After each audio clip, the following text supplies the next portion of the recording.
The gaslight flickered against the cobblestones of Belgravia Square as Lady Sarah Ashworth pulled her velvet cloak tighter against the October chill of 1887. Her heart thundered beneath her corset as she approached the wrought-iron gates of the private garden, each step echoing her mounting anxiety and forbidden anticipation.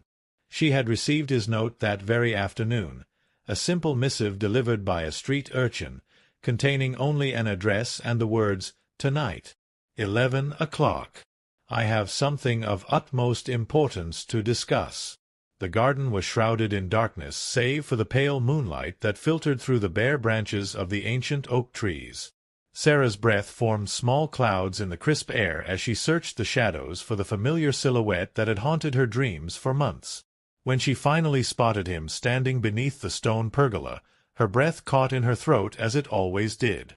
Thomas Harrington was indeed a vision to behold, 32 years of age, with a kind of rugged handsomeness that spoke of a man who had made his fortune through determination rather than birthright. His dark hair caught the moonlight, and even in the dim illumination, his penetrating blue eyes seemed to see straight through to her soul. The cut of his evening coat spoke of expensive tailoring, yet there was something unmistakably different about him from the pampered aristocrats who filled Sarah's social circles. His hands, she knew, had known honest work, and his fortune in tea and spice trading had been earned through years of voyages to exotic lands she could only dream of seeing.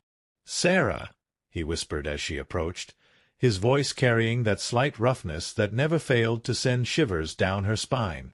"I began to fear you wouldn't come." "I nearly didn't," she confessed, allowing him to take her gloved hands in his larger, warmer ones.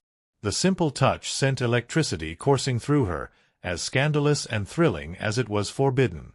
"If anyone were to see us—" "I know the risk you take in meeting me," Thomas said, his thumbs gently stroking across her knuckles. "But what I have to say cannot wait, and it cannot be said in the drawing-rooms where we are forced to pretend we are mere acquaintances." Sarah's heart hammered against her ribs. In the 6 months since their first meeting at Lady Pemberton's soirée, their relationship had been conducted entirely in stolen glances across crowded ballrooms, brief conversations at public gatherings where they could hide behind the pretense of polite society chatter, and a handful of secret meetings like this one. Each encounter had drawn them deeper into dangerous waters, and Sarah knew that what she felt for Thomas Harrington went far beyond the bounds of propriety for a lady already promised to another. "Thomas, please," she whispered, though whether she was pleading for him to speak or to remain silent, she couldn't say. The announcement of her engagement to the Duke of Worthington had been published in the Times only 3 weeks prior, and the wedding was set for the spring of 1888. The Duke was 62 years old, possessed of a terrible temper, and had already buried 2 wives under mysterious circumstances. But he was wealthy beyond measure, and Sarah's father's gambling debts had left the family on the brink of ruin. The marriage was not merely arranged, it was essential for the survival of the Ashworth name. Thomas released one of her hands to cup her face gently, his thumb tracing the line of her cheekbone.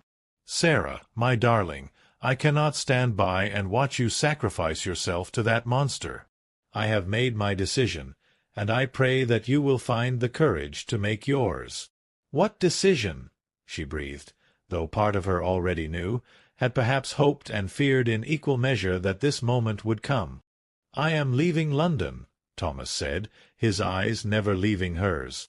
"My business interests require me to establish a permanent presence in Singapore, and I sail within the fortnight."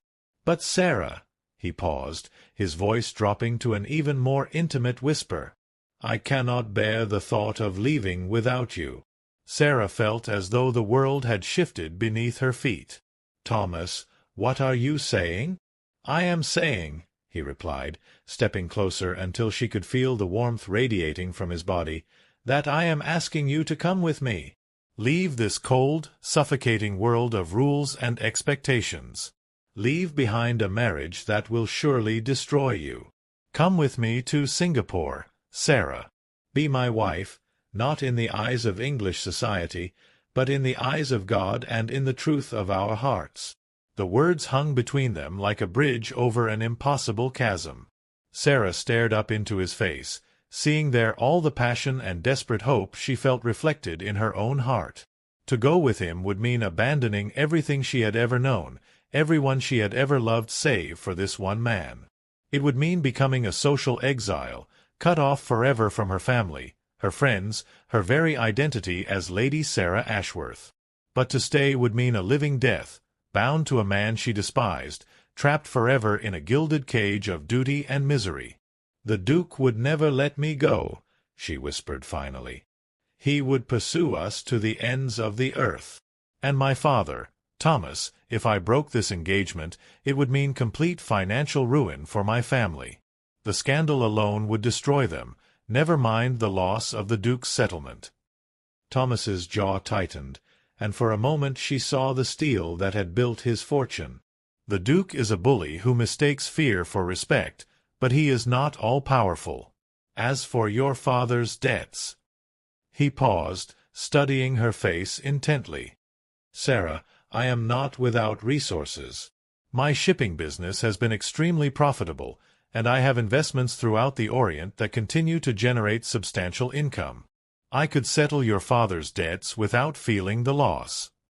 Sarah gasped, pulling back slightly. "Thomas, I could never ask you to—" "You are not asking," he interrupted firmly. "I am offering.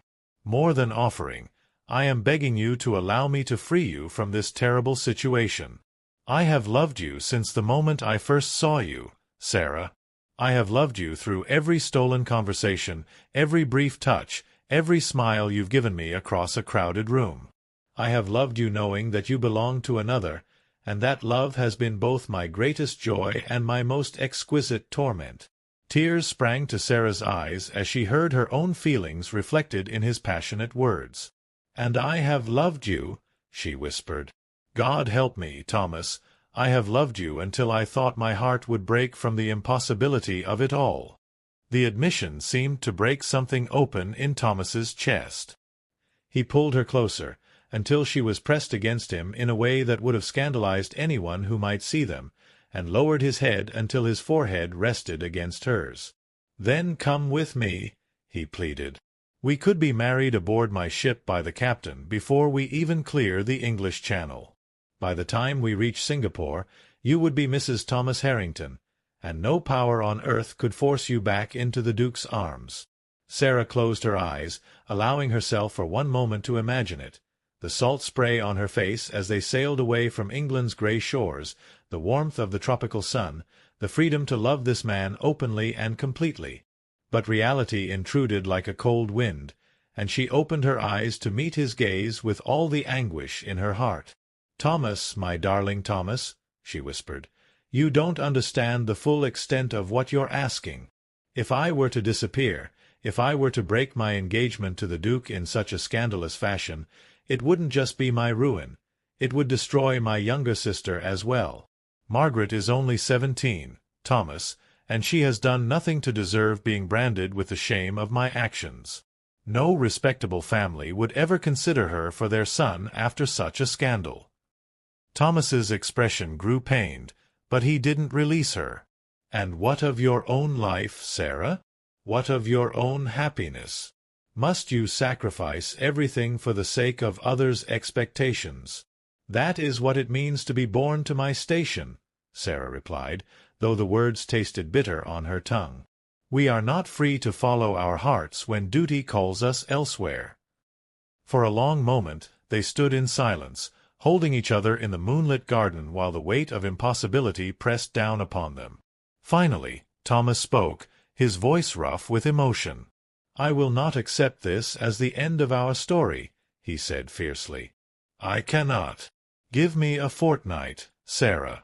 Give me these 2 weeks before my ship sails to find a solution. Perhaps there is a way, some arrangement that could be made, some path we have not yet considered." "Thomas, please," he interrupted. "Promise me you will not give up hope entirely.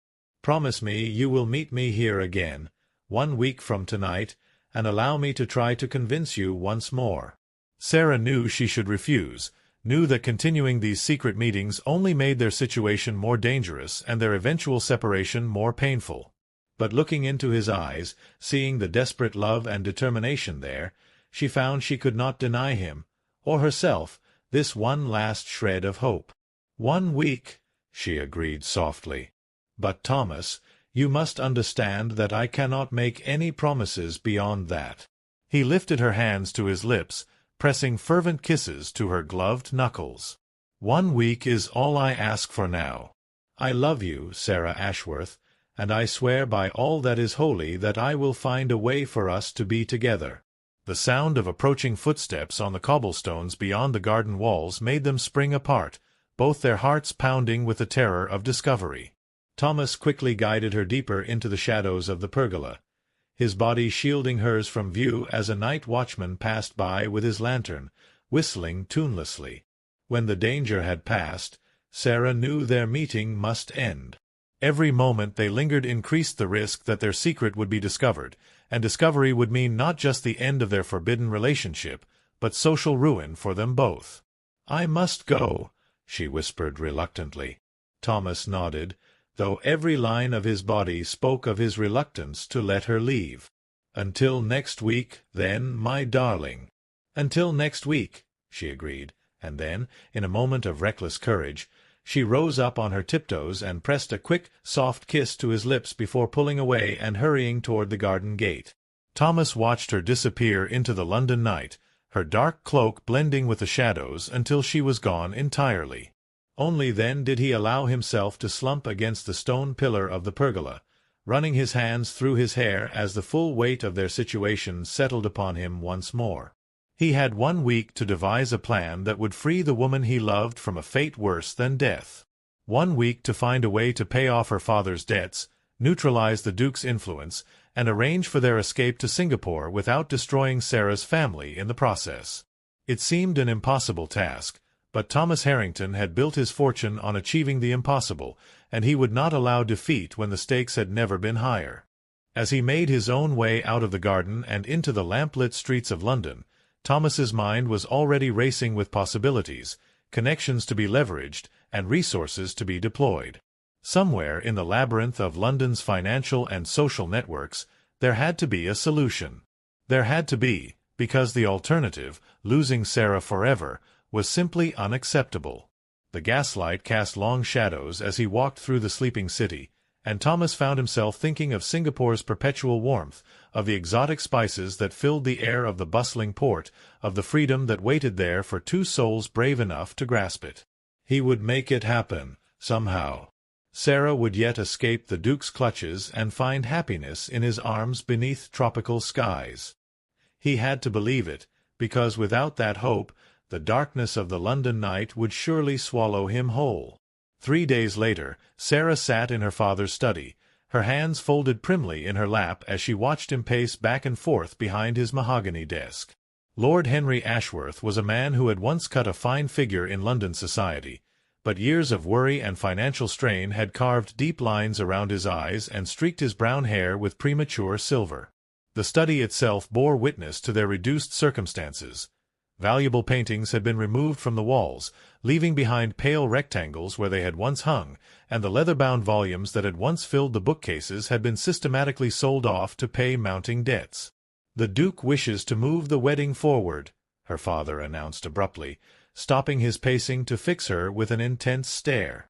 "He has sent word that he would prefer the ceremony to take place in December rather than waiting until spring." Sarah felt her blood turn to ice. "December? But, Papa, that's less than 2 months away. There is hardly time to make proper preparations." "The Duke is not a patient man," Lord Ashworth interrupted, his tone carrying a warning. "He has made his wishes clear, and given our circumstances, we are in no position to argue with them.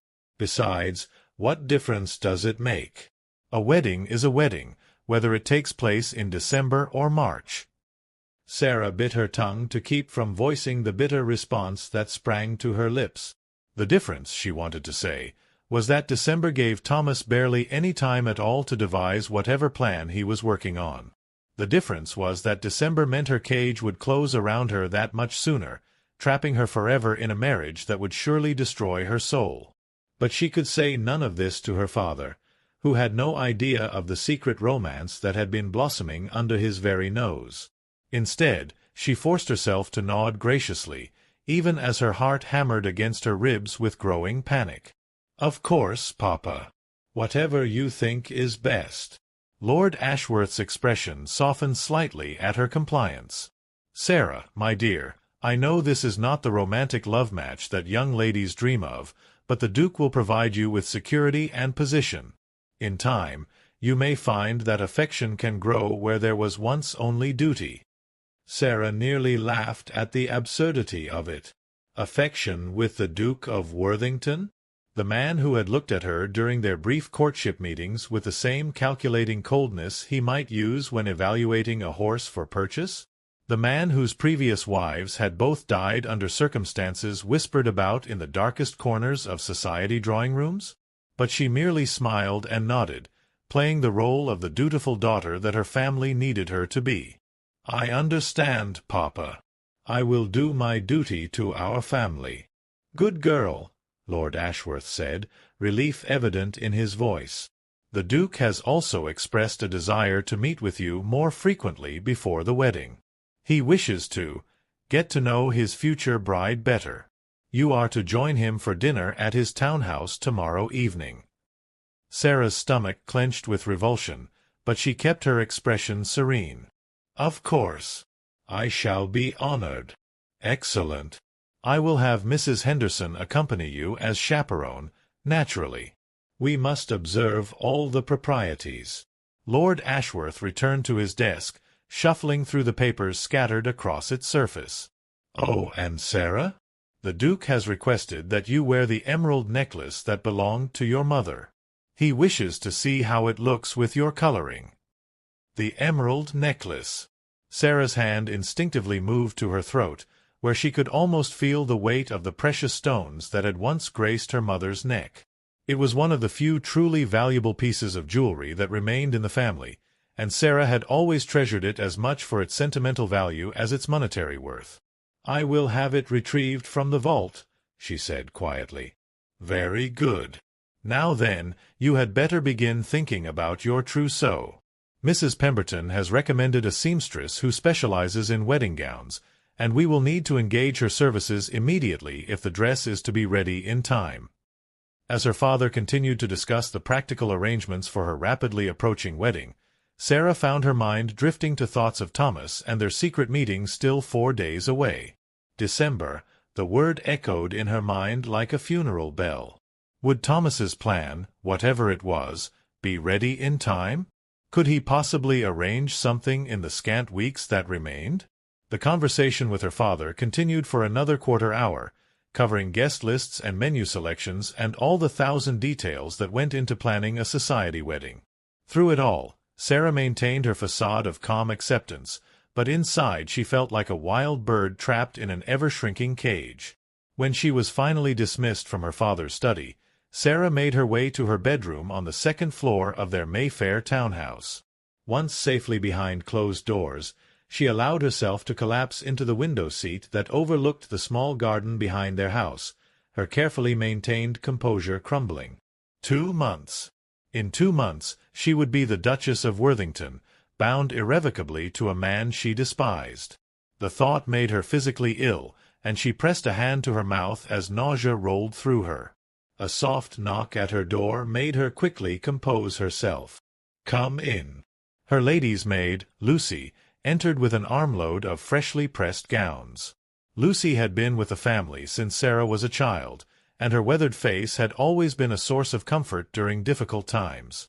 "Begging your pardon, my lady, but you look as pale as a ghost," Lucy said, her kind eyes full of concern as she hung the gowns in the wardrobe. "Are you feeling quite well?" Sarah managed a wan smile. "Just a touch of fatigue, Lucy. Nothing more." But Lucy had known her too long to be fooled by such platitudes.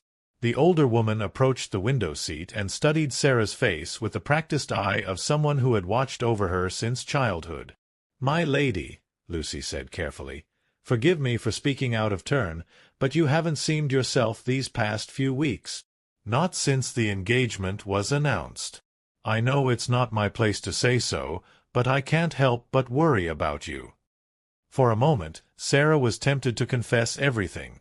Her secret love for Thomas, her terror of the Duke, her desperate hope for some kind of escape.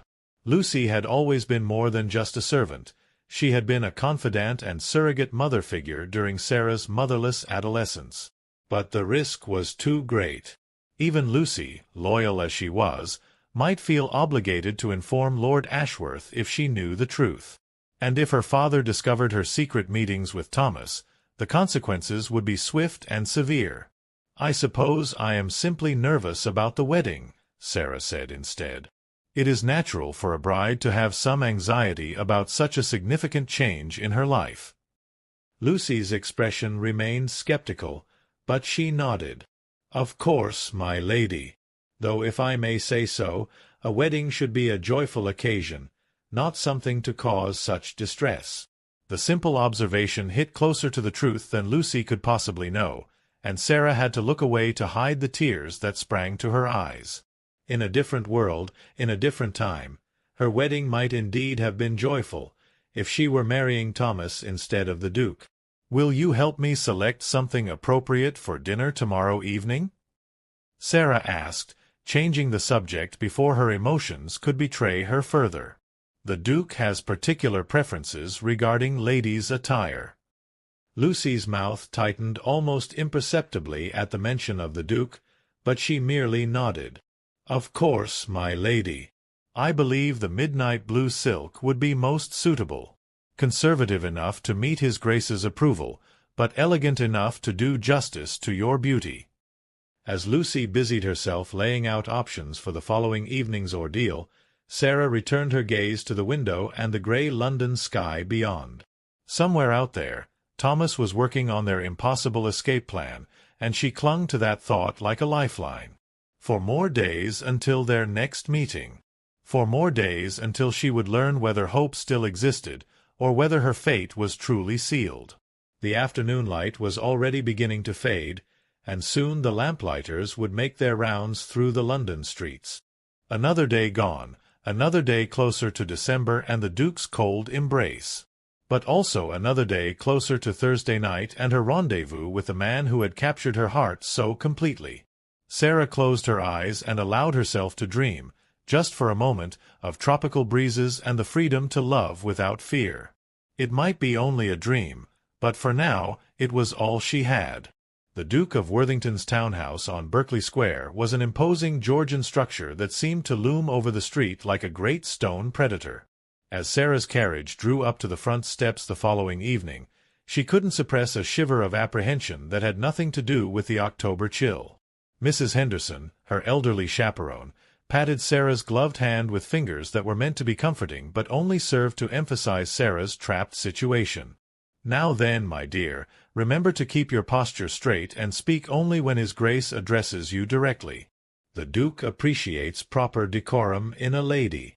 Sarah nodded, though inwardly she bristled at the implication that she needed instruction on proper behavior. She had been raised in one of England's oldest noble families and was perfectly capable of conducting herself appropriately in any social situation.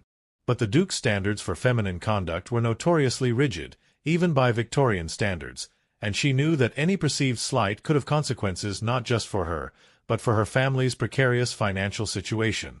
The massive front door was opened by a butler whose austere expression perfectly matched the forbidding atmosphere of the house. He led them through a marble-floored entrance hall lined with portraits of stern-faced ancestors, their painted eyes seeming to follow Sarah's progress with disapproval. "His Grace will receive you in the blue drawing-room," the butler intoned in a voice as cold as winter granite. "He has requested that Mrs. Henderson wait in the morning-room, as he wishes to speak with Lady Sarah privately." Sarah's blood chilled at this unexpected deviation from protocol.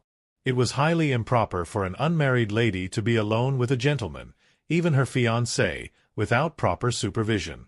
But the Duke clearly felt that his advanced age and their engagement gave him liberties that would normally be unthinkable. Mrs. Henderson looked troubled but didn't dare object to the Duke's wishes. "I shall be just down the hall if you need anything, my dear," she whispered as Sarah was led away. The blue drawing-room was an exercise in intimidation, Heavy dark furniture, oppressive oil paintings of hunting scenes, and windows draped in midnight blue velvet that blocked out most of the natural light. The Duke stood with his back to the door, his hands clasped behind him as he gazed out at the gas-lit square beyond. At 62, Reginald Fitzpatrick, the 8th Duke of Worthington, was still an imposing figure. Tall and broad-shouldered, with iron-gray hair and piercing hazel eyes, he carried himself with the arrogant assurance of a man accustomed to absolute obedience. His evening clothes were perfectly tailored and extremely expensive, but there was something unsettling about his presence that no amount of fine clothing could disguise. "Sarah," he said without turning around, his voice carrying the crisp authority of the military career he had pursued in his youth. "Come here." Sarah approached slowly, her silk gown rustling softly in the oppressive silence of the room. When she was close enough that he could have touched her without taking a step, the Duke finally turned to face her, his calculating gaze moving over her appearance with the thoroughness of an appraisal. "Much better," he said with apparent satisfaction. "The midnight blue becomes you far more than those insipid pastels you young ladies seem to favor. And I see you are wearing your mother's emeralds." Sarah's hand moved instinctively to the necklace at her throat. "Yes, Your Grace. As you requested." "Excellent. They will complement the Worthington sapphires beautifully." His eyes lingered on the emeralds with an acquisitive gleam that made Sarah deeply uncomfortable. "I trust your father has informed you of my desire to move our wedding forward to December?" "Yes, Your Grace. I am honored by your eagerness." The Duke's lips curved in what might have been intended as a smile, but which held no warmth whatsoever. "Eagerness. Yes, that is one way to describe it. Come, sit down. We have matters to discuss." He gestured toward a small settee upholstered in the same oppressive blue as the curtains. Sarah seated herself carefully, her spine straight and her hands folded in her lap, while the Duke took the chair directly across from her, close enough that she could smell his cologne and see the coldness in his eyes. "I have been married twice before, as you know," he began without preamble. "Both my previous wives were disappointments. Elizabeth was too delicate for the duties of a duchess, and Margaret was too headstrong. I have high hopes that you will prove more satisfactory than either of your predecessors." The casual way he dismissed his dead wives, both of whom had died under circumstances that had raised whispered questions throughout society, made Sarah's blood run cold. But she kept her expression neutral and replied as expected. "I will endeavor to fulfill my duties to your satisfaction, Your Grace." "I am sure you will," the Duke said, leaning back in his chair with the air of a man confident in his power. "You have been well bred, and your father assures me that you understand the importance of obedience in a wife. Speaking of which, there are certain expectations I wish to make clear before our wedding day." Sarah's hands clenched in her lap, but she kept her voice steady. "Of course, Your Grace. First, you will discontinue all your current social acquaintances. As Duchess of Worthington, you will move in different circles, and I will not have you maintaining friendships with persons of questionable character or insufficient breeding. I will provide you with a list of acceptable society matrons with whom you may associate." The pronouncement hit Sarah like a physical blow. To be cut off from all her friends, from everyone who had known her before she became the Duke's property, it was tantamount to social death. "Second," the Duke continued, apparently oblivious to her distress, "you will not engage in any charitable work or public activities without my explicit permission. The Duchess of Worthington does not concern herself with the plight of the lower classes or involve herself in vulgar displays of sentiment." Sarah thought of the orphanage where she had been volunteering for the past 2 years, of the children who looked forward to her visits and the small difference she had been able to make in their lives. Another door closing, another piece of herself being stripped away. "Third, you will produce an heir within the first 2 years of our marriage. After that, assuming you have fulfilled your primary duty, you may retreat to the family estate in Yorkshire and live quietly. I will visit occasionally, but you need not expect frequent marital attentions." The clinical way he discussed their future intimate relationship made Sarah feel physically ill. She could barely manage a nod in response. "Finally," the Duke said, his voice taking on a harder edge, "you will never question my decisions or countermand my orders in any way, public or private. Defiance is a trait I will not tolerate in a wife, and you would do well to remember what happened to my previous duchesses when they forgot their place." The implicit threat hung in the air between them like a sword suspended by a thread.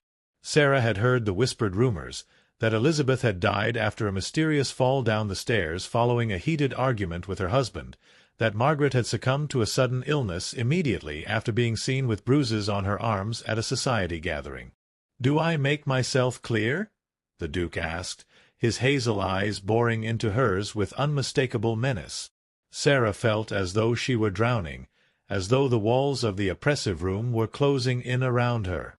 This was her future, a life of complete subjugation to a man who viewed her as nothing more than a broodmare and decorative object.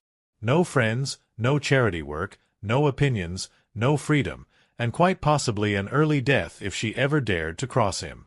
But she was trapped. Her father's debts, her family's reputation, Margaret's future, all of it hung in the balance of her compliance with this monster's demands.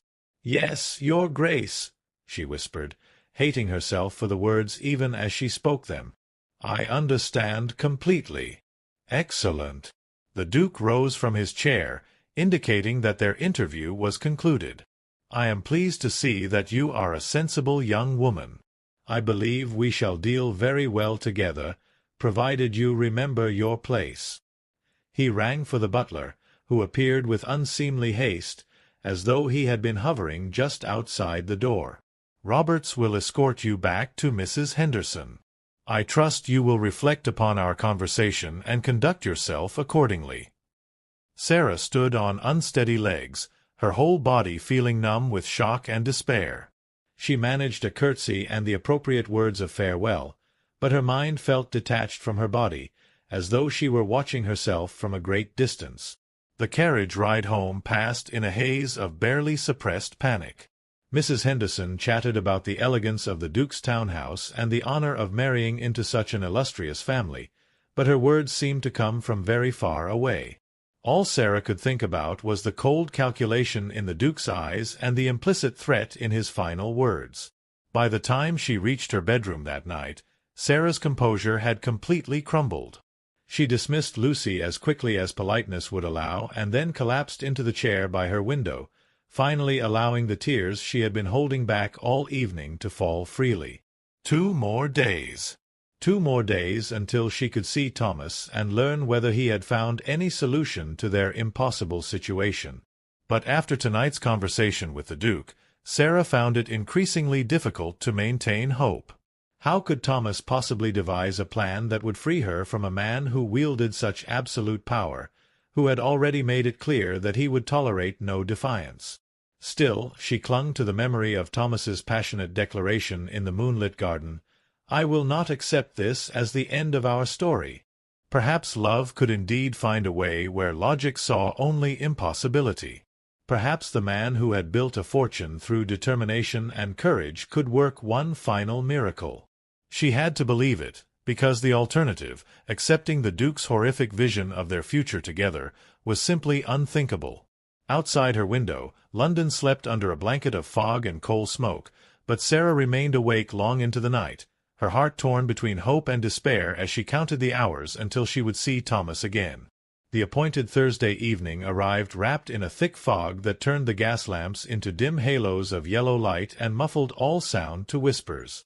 Sarah made her way through the deserted streets of Belgravia with her heart hammering against her ribs, every shadow potentially concealing discovery and ruin. When she reached the private garden where she and Thomas had met before, she found him already waiting beneath the stone pergola, his tall figure barely visible through the swirling mist. But even in the murky darkness, she could see the tension in his posture, the way his hands clenched and unclenched at his sides as he paced back and forth like a caged lion. "Thomas!" she called softly, and he spun toward her with such desperate eagerness that her heart clenched. "Sarah, my darling!" he breathed, crossing the distance between them in 3 quick strides and pulling her into his arms without regard for propriety or caution. "Thank God you came. I was terrified that something had happened, that you had been discovered." "I'm here," she whispered against his chest, allowing herself for just a moment to draw comfort from his strength and warmth. "But, Thomas, there have been developments. The Duke has moved our wedding to December, and last night he made it very clear what kind of marriage he expects." She told him everything about her horrific evening with the Duke, watching as Thomas's expression grew darker and more murderous with each detail. By the time she finished, his jaw was clenched so tightly she could see the muscle jumping beneath his skin. "That monster," Thomas growled, his voice rough with barely contained fury. "That absolute bastard. Sarah, you cannot marry him. I won't let you sacrifice yourself to that." He caught himself before the curse words could escape, but she could see them burning in his eyes. "Tell me you have not given up hope entirely. Tell me you will still consider my proposal to flee to Singapore." Sarah looked up into his face, seeing there all the passionate determination that had first drawn her to him. But she also saw something else, something that made her pulse quicken with renewed hope. "Thomas, what is it? You look different tonight, as though something has changed." A slow smile spread across his features, transforming his face from furious to triumphant. "Something has indeed changed, my darling. I told you I would find a solution, and I believe I have done exactly that." "What do you mean?" Thomas took her hands in his grip warm and sure despite the cold fog swirling around them. "I have spent the past week making inquiries, calling in favors, and investigating certain irregularities in the Duke's affairs. And what I have discovered, Sarah, is that His Grace is not quite the unassailable force he pretends to be." Sarah's breath caught. "What have you found?" "Do you remember the scandal several years ago involving Lord Pemberton and those forged railway bonds? The investigation was dropped quite suddenly, and Pemberton fled to the Continent to avoid prosecution." "Yes, but what does that have to do with—" "The Duke was Pemberton's silent partner in that scheme," Thomas said, his voice dropping to an urgent whisper. "I have documentary evidence, correspondence between them, bank records showing the movement of funds, even a promissory note in the Duke's own hand. If this information were to become public, it would not only destroy his reputation, but likely result in criminal charges." Sarah stared at him in amazement. "Thomas, how did you possibly discover such a thing?" "I told you I have business interests throughout the empire," he replied with a slight smile. "What I perhaps failed to mention is that some of those interests occasionally involve acquiring information of a sensitive nature. There are men who owe me favors in every major port from Bombay to Hong Kong, and some of them have very interesting connections to London's financial underworld." "But even if what you say is true," Sarah said, her mind racing, "how does this help us? The Duke is still powerful enough to make life very difficult for my family if I break our engagement." Thomas's smile widened. "That is where my plan becomes truly elegant, my love. I do not propose to merely threaten the Duke with exposure. I propose to offer him a bargain he cannot refuse." "What sort of bargain?" "I will purchase your father's debts from the Duke's creditors," Thomas explained. "All of them.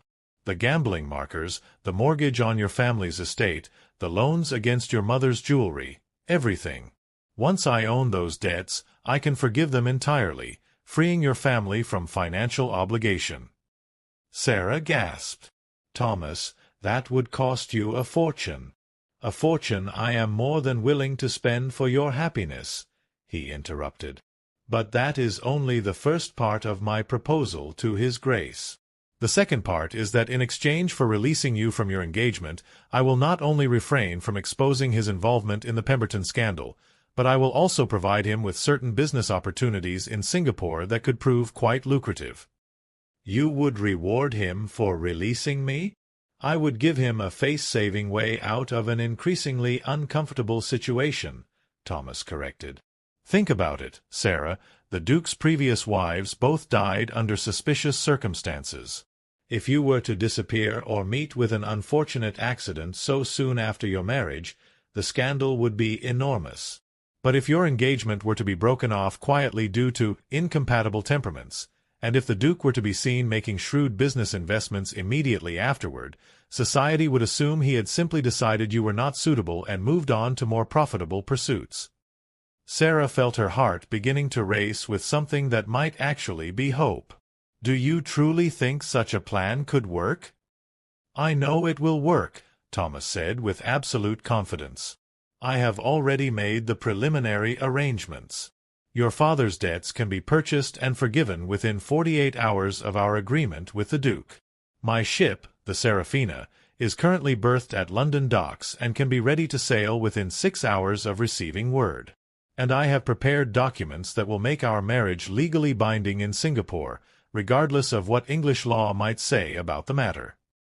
Thomas, this is incredible. But surely the Duke will not simply accept such an arrangement without some sort of guarantee that you will keep your word about not exposing the Pemberton affair. I have thought of that as well, Thomas replied. I propose to meet with him in the presence of a neutral third party, someone with impeccable reputation and absolute discretion.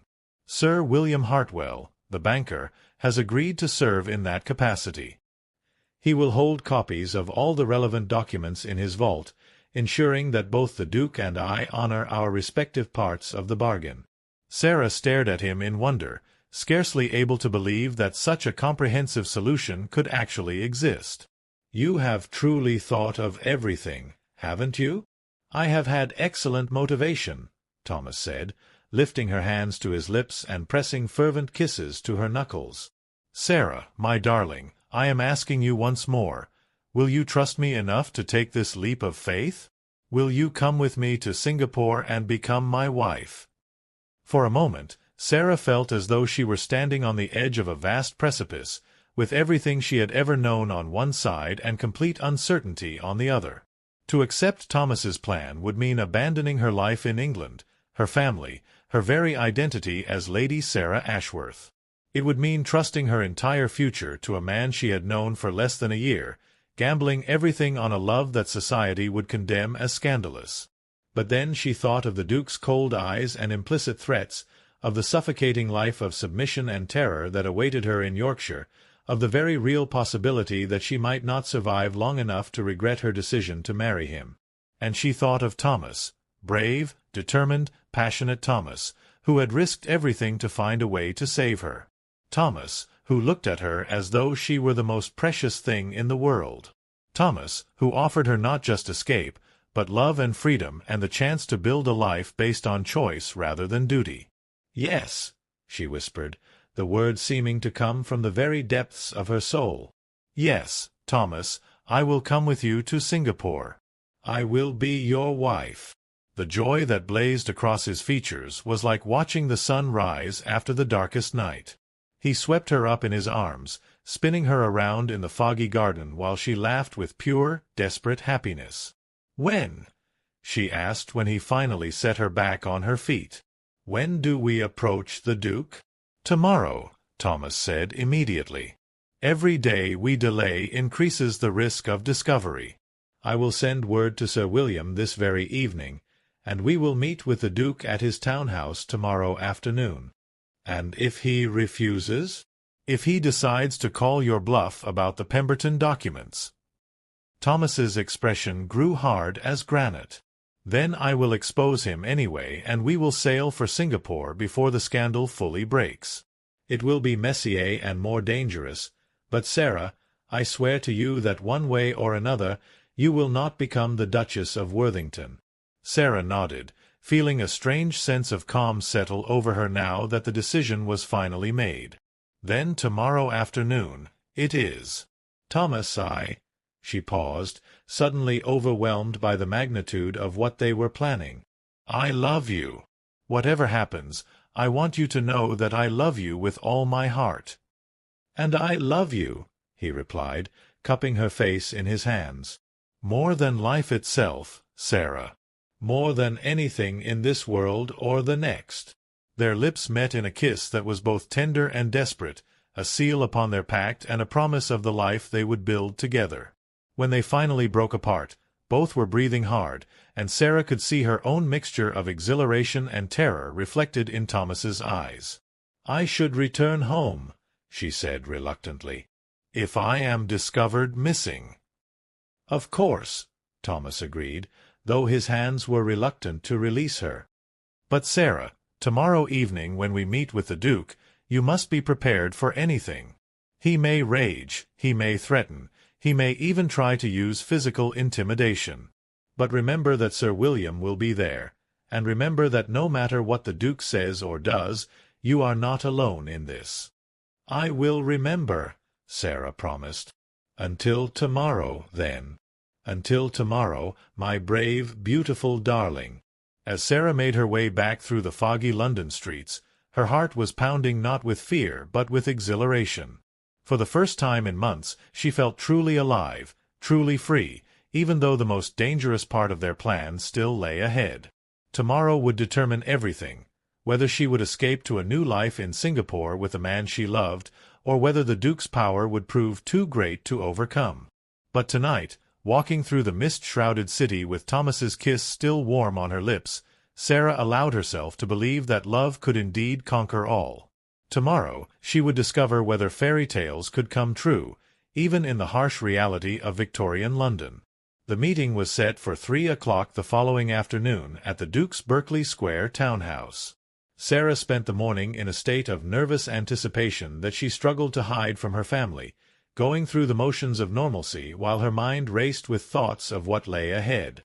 At precisely 2:30, a message arrived informing her that Sir William Hartwell requested the pleasure of her company for a brief carriage ride before their appointment with the Duke.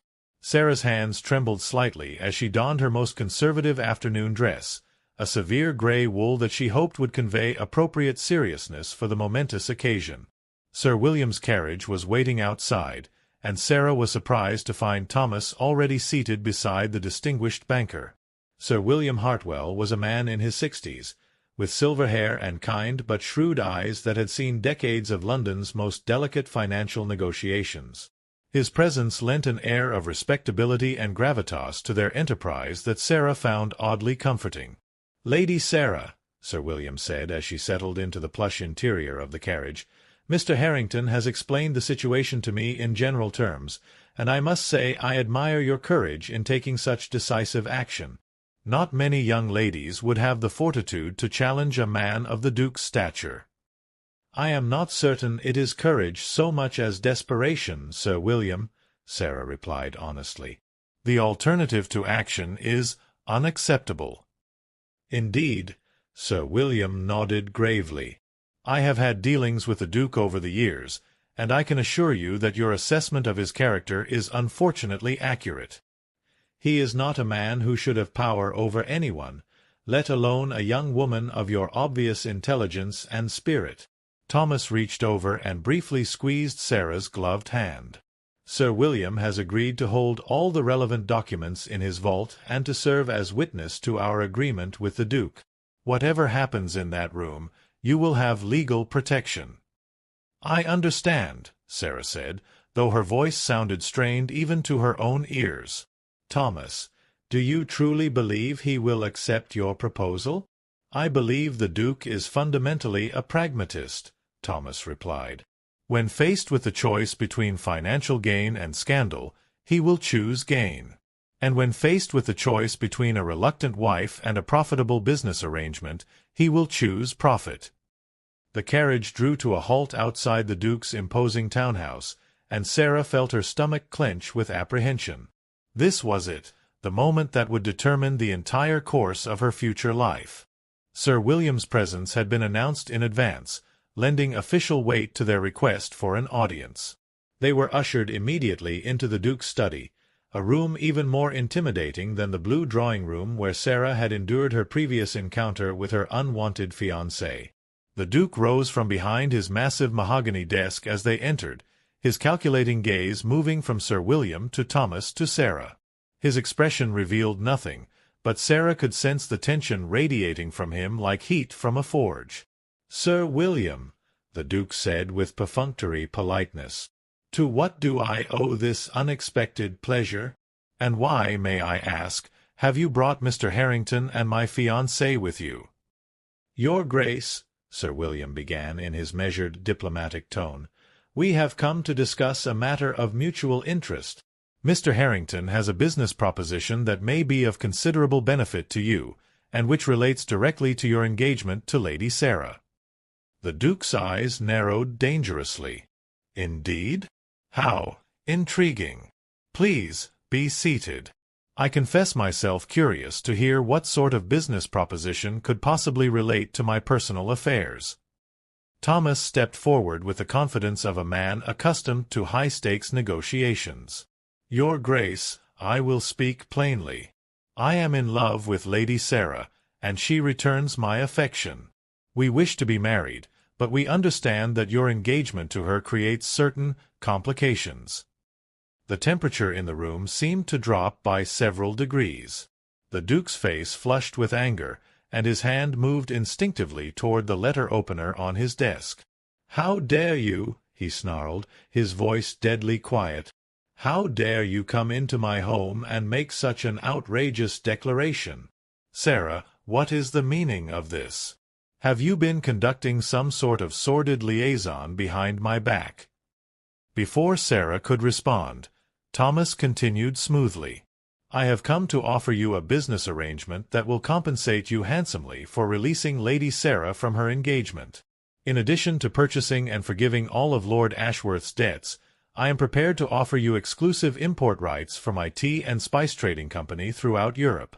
The profits from such an arrangement would far exceed any financial benefit you might derive from marriage to Lady Sarah." The Duke's expression shifted from fury to calculation.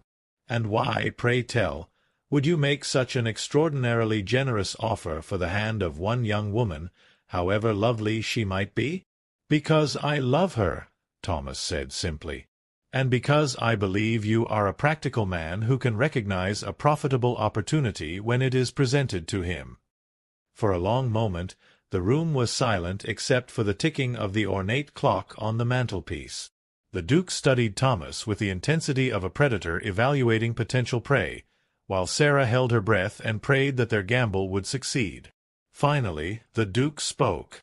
"Your proposal is certainly interesting, Mr. Harrington, but I fear you may have overestimated my flexibility in this matter. Lady Sarah and I have an agreement, sanctioned by her father and announced publicly. I cannot simply dissolve such an arrangement without good cause." Thomas smiled, and Sarah recognized the expression. It was the look of a man about to play his trump card. "I understand your position entirely, Your Grace, which is why I took the liberty of investigating certain aspects of your business history before making this proposal. I believe you will find that I am in a position to provide you with very good cause indeed." The Duke's face went pale. "What do you mean by that?" Thomas reached into his coat and withdrew a leather portfolio, which he placed on the desk between them. "I mean, Your Grace, that I have become aware of your involvement in the Pemberton Railway bond affair. Fascinating reading, really, particularly the correspondence regarding the forged securities and the division of profits." The silence that followed was deafening. The Duke stared at the portfolio as though it contained a serpent, while his face cycled through several shades of white and gray. "I don't know what you think you've discovered," the Duke said finally, his voice hoarse, "but I warn you that making false accusations against a peer of the realm is a serious crime." "Oh, these are not false accusations," Thomas replied calmly. "Sir William has examined the documents and can attest to their authenticity. The question now is what we do with this information." Sir William cleared his throat diplomatically. "Your Grace, as Mr. Harrington's representative in this matter, I can assure you that his only interest is in reaching an amicable resolution that serves everyone's best interests. He has no desire to see you suffer public embarrassment or legal consequences." The Duke's hands were trembling slightly as he opened the portfolio and scanned the first few documents. Sarah watched his face crumble as he recognized the damning evidence of his involvement in the scandal that had ruined Lord Pemberton. "What do you want?" the Duke asked finally, his voice barely above a whisper. "Simply this," Thomas said. "Release Lady Sarah from her engagement with your blessing. Allow her father's debts to be transferred to me so that I may forgive them. Accept my offer of the European import rights, which will make you considerably wealthier than you are today. In exchange, these documents will be sealed in Sir William's vault and will never see the light of day." The Duke looked up at Sarah with an expression that was equal parts fury and defeat. "And you, my dear? Are you truly so eager to abandon your duty to your family for the sake of this romance?" Sarah found her voice at last, drawing on reserves of courage she hadn't known she possessed. "Your Grace, I am deeply sensible of the honor you have done me in offering for my hand. But I cannot in good conscience enter into a marriage where there is no possibility of mutual affection or respect. Mr. Harrington's proposal offers a solution that benefits everyone involved." "Mutual affection," the Duke repeated with bitter irony. "How very modern of you, my dear. Very well, Mr. Harrington. You have made your point quite effectively. I accept your terms, with one condition." "Which is?" Thomas asked warily. "You will leave England within 48 hours of our agreement being finalized. I will not have you remaining in London to gloat over your victory or to spread rumors about this affair." "That condition is entirely acceptable," Thomas said immediately. "My ship is ready to sail for Singapore at a moment's notice." The Duke nodded curtly. "Then let us conclude this distasteful business as quickly as possible. Sir William, I assume you have brought the necessary documents."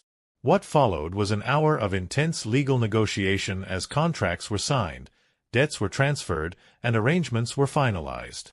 Sarah sat in stunned silence through most of it, scarcely able to believe that her nightmare engagement was actually ending. When the last document had been signed and witnessed, the Duke rose from his desk with as much dignity as he could muster. "Lady Sarah," he said with icy formality, "I release you from your engagement to me. I trust you will not have cause to regret this decision." "Thank you, Your Grace," Sarah replied, her voice steady despite the emotions churning within her. "I wish you every happiness in your future endeavors." The Duke's laugh was harsh and humorless. "Happiness? Yes, I am sure you do. Mr. Harrington, Sir William, I believe our business is concluded. I trust you can see yourselves out." As they left the Duke's study and made their way back to Sir William's waiting carriage, Sarah felt as though she were walking in a dream. It was over. She was free. In less than 48 hours, she would be sailing toward Singapore and a new life with the man she loved. "Is it real?" she asked Thomas as the carriage pulled away from Berkeley Square. "Have we actually succeeded?" "It is real, my darling," Thomas assured her, pulling her into his arms despite Sir William's diplomatic cough of disapproval. "You are free, and in 2 days we will be husband and wife." "What will I tell my family?" Sarah asked suddenly, the practical implications of their escape beginning to dawn on her. "The truth," Thomas replied firmly. "That the Duke released you from your engagement, that your father's debts have been settled, and that you have chosen to marry for love rather than duty. They may not understand at first, but in time they will see that you have made the right choice." Sir William nodded approvingly. "If I may say so, Lady Sarah, you have shown remarkable wisdom and courage today. Many young women in your position would have chosen the path of least resistance, regardless of the personal cost." "I could never have done this alone," Sarah said, looking up at Thomas with eyes shining with love and gratitude. "Thomas made it possible for me to choose love over duty, and I will be grateful to him for the rest of my life." As their carriage rolled through the London streets toward Sarah's family home, where she would begin the difficult task of explaining her sudden change in circumstances, Sarah felt a sense of lightness and freedom she had never experienced before. The future was uncertain, filled with unknowns and challenges, but it was her future to shape as she chose. 2 days later, as the Seraphina cleared the Thames and headed toward the open sea, Sarah stood at the ship's rail beside her new husband, watching the grey shores of England disappear into the mist. The wedding ceremony had been simple and private, conducted by the ship's captain in the presence of Sir William and a handful of Thomas's closest associates. "Do you regret it?" Thomas asked softly, his arm around her waist as they watched their old life fade into memory. "Do you regret leaving everything you've ever known?" Sarah turned to face him, seeing in his eyes all the love and devotion that had made their incredible escape possible. "How could I regret choosing love over duty? How could I regret choosing life over living death?" She kissed him then, there on the deck of the Seraphina as they sailed toward the warmth and promise of Singapore, toward a future they would write together. The Victorian world they were leaving behind would doubtless be scandalized by their story, but Sarah no longer cared what society thought. She had chosen love, and love had set her free. As the sun broke through the clouds and cast its golden light across the water, Mrs. Thomas Harrington smiled and turned her face toward the horizon, ready to embrace whatever adventures lay waiting in the exotic lands ahead. The past was behind them now, and the future, their future, stretched out before them like an endless ocean of possibilities.